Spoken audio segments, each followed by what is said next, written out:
All right, and up next we got Matt Schnell fighting Rogerio Bontorin.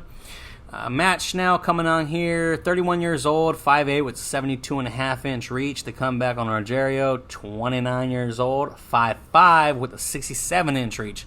So my man's giving up about a half a foot of reach here and about a 3-inch height disadvantage. The comeback on both of these men, Schnell, he just had his last fight with Tyson Nam, in which he looked great. He came out with a completely different game plan than we're used to seeing Schnell come out with.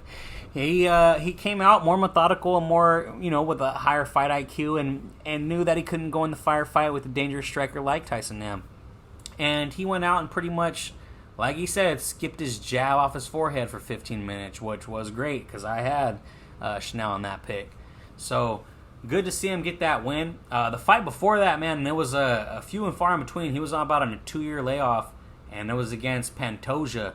And in true Schnell fashion, he went out there and got in a firefight with Pantoja and ended up eating an overhand right and got knocked the fuck out. And so since then, man, he learned and he went back to the drawing board.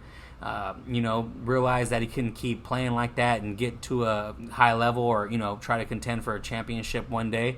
And so he went out and got a new camp too, and put it on Tyson Nam and got a good decision. I believe he's out of Fortis now. I believe he was at American Top Team before. But yeah, so they got him going on a good path. And the comeback on Bontorin, he's coming off a first-round knockout against Kai Kara France, which is very concerning because Kai Kara is not the hardest hitter at all. Before that, he did have a loss to Ray Borg, which is not a terrible loss to have. Ray Borg is a straight animal grappling, and he was probably overweight in that fight, so he probably had a disadvantage already going into it. The fight before that, he did have a doctor stoppage against Rulian Paiva. It's kind of a bullshit stoppage. I mean, they both had nasty cuts early in the round. They were both landing early, and the doctor just decided to stop the fight when Paiva got a nasty cut over his eye. That's neither here nor there, but before that, he did have a good split decision win over Magomed butchered that, Bibulutov. But it was a split decision, which, those are always controversial. So going into this, there's only really one way I can play this, and that would be Schnell. I don't really like anything that Rogerio's brought to the table. My only concern with that, though, is Schnell is chinny, man. If he does get tagged, it could be lights out for him, and Rogerio does come in swinging heavy leather. I would rather stay away from this one. I know there's not a lot of spots we like to make, we do like to make those big, parlay picks and whatnot, but I'm not going to force something where I don't feel like I'm super confident. And on this one, I'm just not confident in either man. Like I said, if I wanted to have to do something crazy, I bet you a Bontorin inside round one would be something crazy.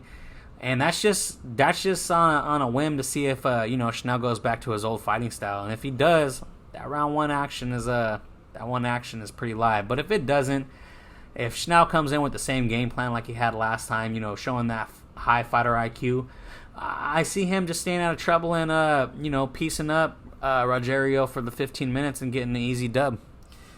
And for Matt Schnell, coming in 15-5, and for Rogerio 16-3.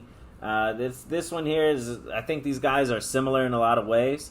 Schnell coming in, he has a nice volume, not a ton of power, but he can't overwhelm you with his striking, and sometimes his striking leads to the other guy trying to clinch or shoot, and if this fight does get to the floor, he can go for the finish, with the submissions, where he does have 9 subs.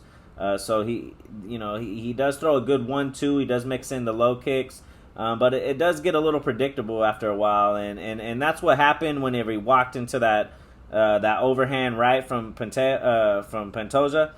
Schnell will be the much larger fighter. We'll see how that works in his advantage. For Rogerio, he's a guy he's a smaller man. He has big power, a good wrestler, good subs. He is an all-around fighter. But this one is just a tough one to call. I think it's going to be who's able to implement their game plan the best they can. These, like I said, they mentioned before, they are similar in many ways.